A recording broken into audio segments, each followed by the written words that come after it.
Hello, everyone. Diana Rankin here. And there she is. She's sitting right outside of her bed there. And it's a very sunny Friday afternoon where I am. And so it's good to be bundled up in a sweater, though, because it's cold out. We've had some below zero weather, and now we're above zero. So that's good. Hello, Sheila. She says, hello, everyone, and a happy Friday. And says, hello, Diana and Piper. I hope you're doing well.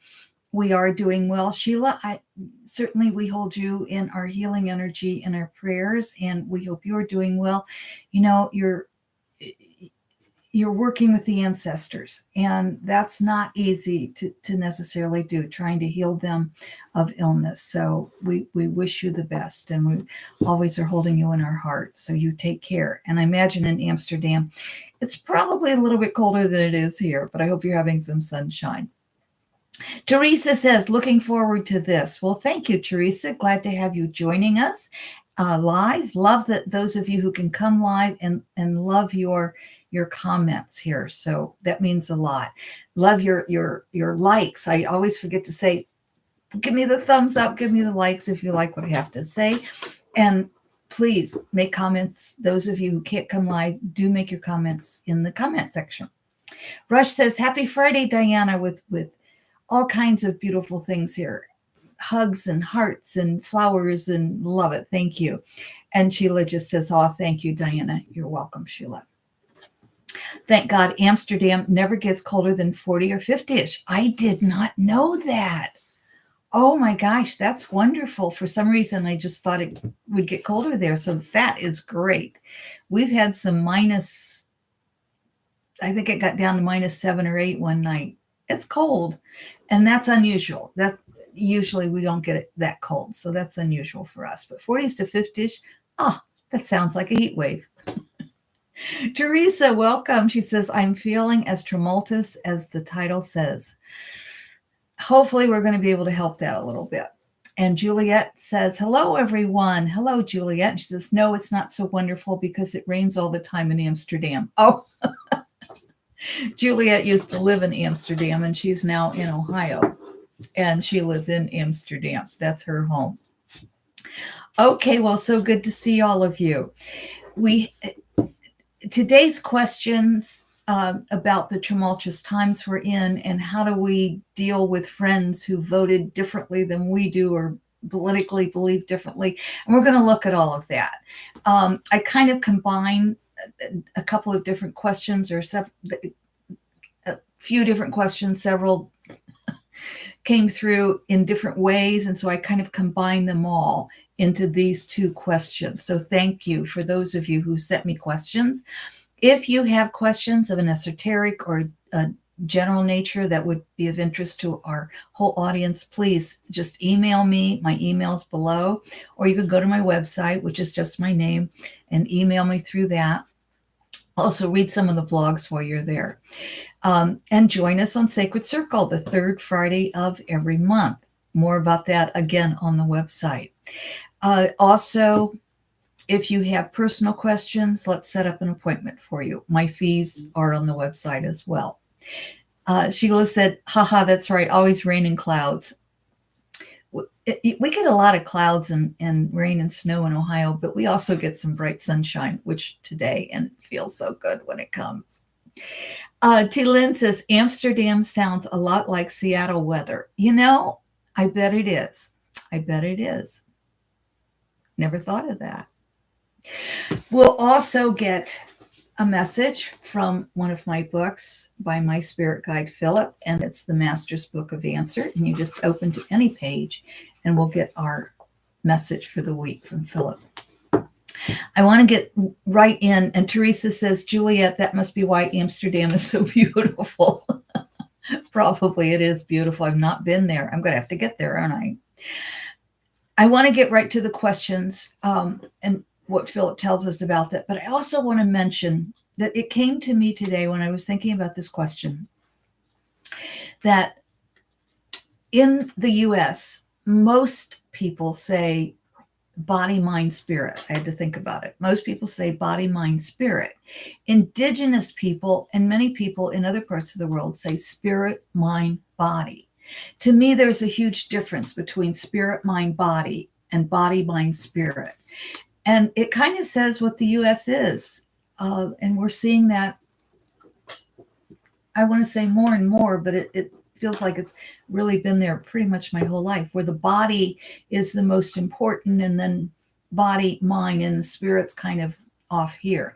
The truth is, we are all spirit, and we are creating our bodies, we are creating our worlds through our mind that is connected to our spirit. So spirit is who we are. We are not the body. That is we are, but that's an expression of our spirit. And the mind is the link between the two. So I always say spirit, mind, body. And that says a lot to me, as opposed to mind, body, spirit. Think about it. All right, here are 2 questions that we're going to address today. How do we get through these tumultuous times? How can we be friends with someone who thinks so differently about politics and major issues? Yes, this is primarily addressing the new administration in the US. However, this is affecting worldwide. And I think those of you in other parts of the world recognize that. I have a lot of clients in other parts of the world, and they're concerned. They're concerned. Okay, here's what Phillip has to say. Hopefully this will give us a little bit of peace anyway. Yes, for many, these are tumultuous times. It is to those caught in countries in turmoil to whom we speak. To all people. And that's here. That's the Palestinians in Gaza and the Jewish people in Israel. It is the people in Russia and the people in Ukraine. And it is the people in Poland who may be concerned that Russia's looking at them. It is, but I think most of these questions that I put together as 2 questions came from people in the US. So here we go. To all people, we ask you to hold peace and calm energy and sending peace and calm into the world to help those caught in this turmoil. Oh, please. Yes, thank you. This is not to say people in countries caught in upheaval are not living in peace and calm.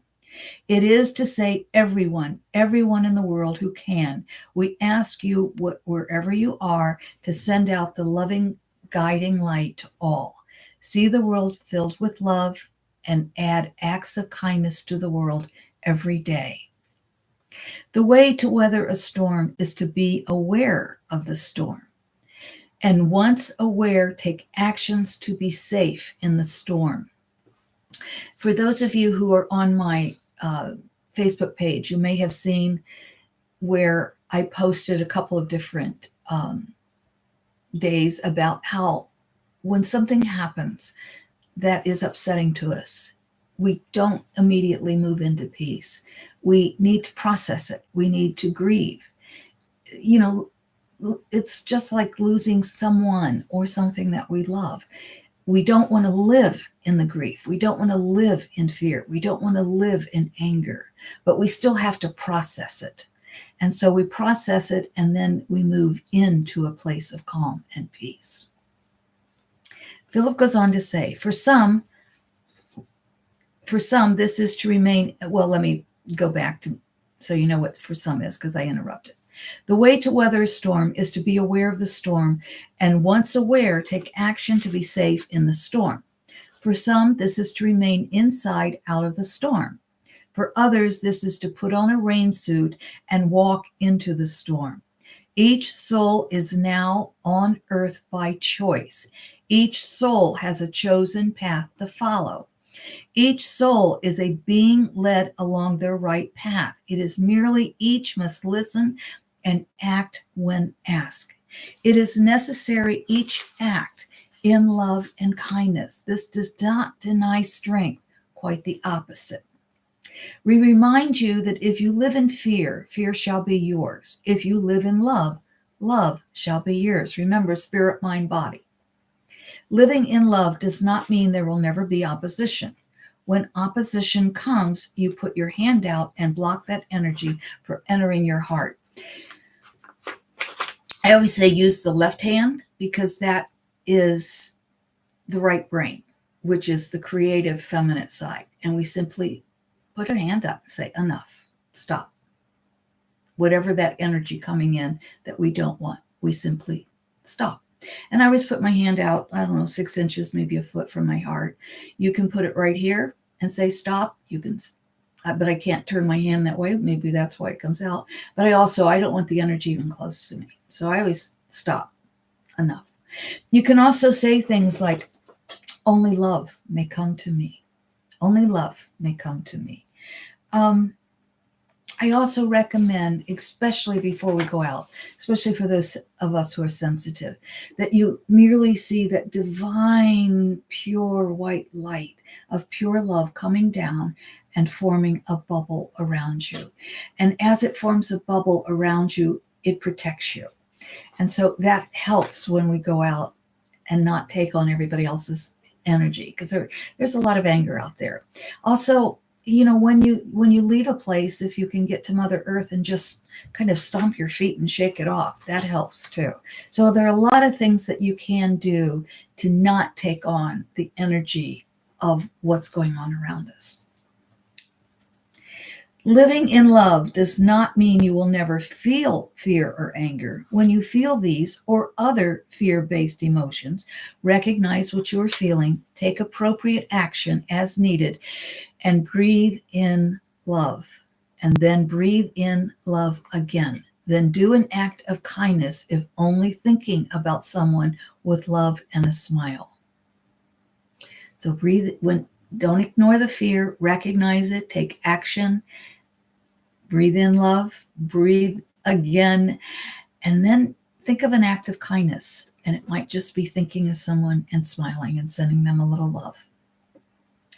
Do not ignore what is taking place around you. Be aware while walking your path in whatever form your soul guides you. Stay in peace, even in the turmoil, and you will create peace in your world and in the greater world.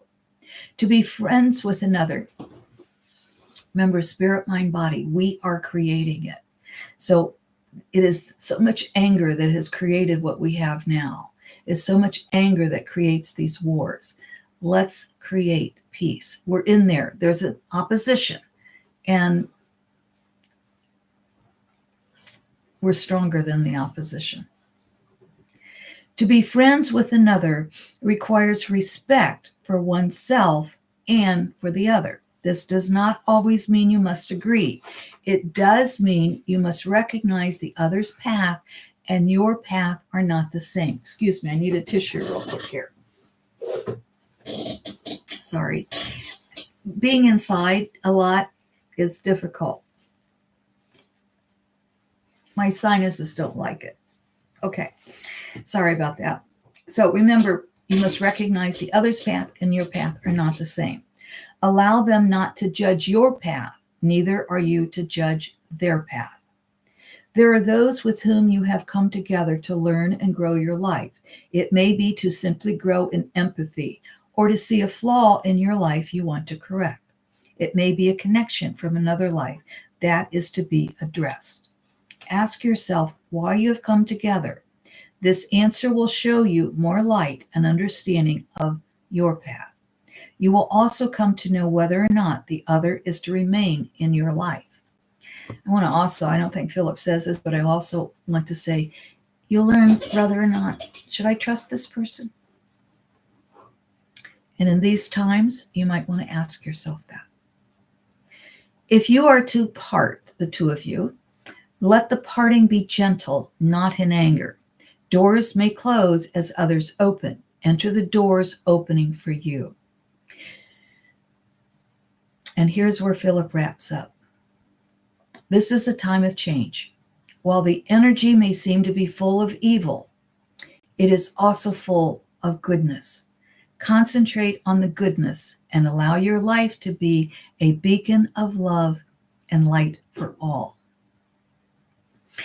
I want to tell you a story. I live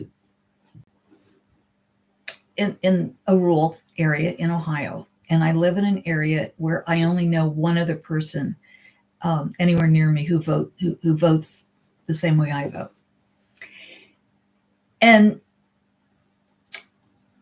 her sidewalk, she's a woman of a certain age, and her sidewalk, I tend to pick up her mail when the sidewalk is bad or when the weather's bad. And her sidewalk needed plowing, or we needed to dig out after a big snow. And my neighbors on another side, I picked up their mail after a couple of big snows because he was ill and she has some issues to deal with, not financial, physical issues to deal with. So I picked up their mail. Well, I didn't want either of these people to be going out, or if an ambulance had to come in or whatever. So I asked another neighbor down the road. Now remember, we all vote differently, or they vote differently than I do, I should say. But I just called them and I said, would you help me shovel these sidewalks? They didn't even hesitate. They were there like that. And we got the sidewalk shoveled. Nobody said, who did you vote for? We know. Nobody said, let's talk politics. We said, let's do a good deed. So it is possible.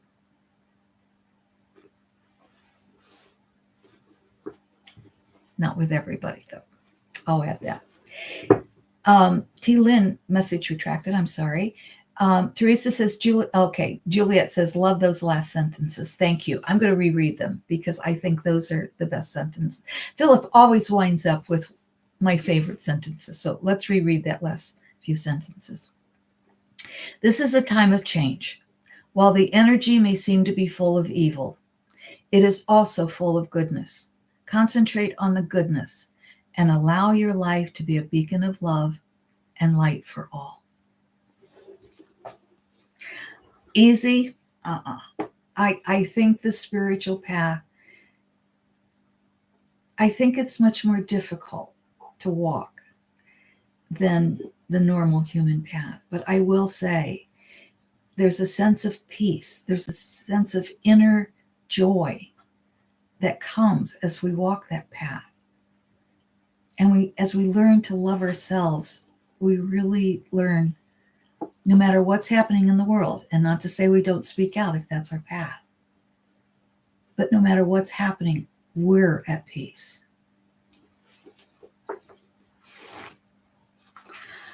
I'm getting right a little bit stronger than left, but they were both coming in. So this is page 57. If you heard right, that's our message for the week. We're just in sync. If you heard left, that's a message you need to pay attention to. So right, page 57, when you are frantic in your search, it may be because you are afraid to find that which you seek. If you are frantic in your search, it may be because you are afraid to find that which you seek. Don't be frantic about finding peace. Peace will find you as you concentrate on peace, as you allow it to come to you. And in order for peace and calm to come to us, we've got to let go of the fear-based emotions. Not to ignore them, but just to move through them. If you heard left, you have only this moment. Yesterday was, tomorrow is yet to be. Today is as you choose it to be. We have only this moment. Yesterday was, tomorrow is yet to be. Today is as you choose it to be. Choose to be the beacon of light. For your life, be the light, but be the beacon for others. It makes a difference every time you smile. It makes a difference every time you think of someone with love. Sheila says, yes, my friends don't talk religion, politics, and socks. Do you mean sex? And we're friends for over 10 years. I got a phone book for my birthday of our friendship and parties. Yes. I do sit and talk with some people who vote differently than I do, but we know when to say stop. We know when to say that's enough. And we do. So we have many other things in common to talk about. Precious little ones like that, for example. My friends, we're going to get through this. We all are. We need to hold the light for those who are struggling. I love you all. I am sending you light. I am sending you love. And I am thanking you all for the light and the love you send me. I love it. Thank you. Sometimes I don't even want to say goodbye, but I love you all. And I thank you. And I will see you next week on Friday at 1 o'clock Eastern Standard Time, if not before. And I did put out yesterday, I think, a couple of days ago, or yesterday. I think it was, yesterday. Anyway, it was a Moments of Joy. You might want to go watch it, enjoy it, and may you have many moments of joy today. Thank you. Peace to you all.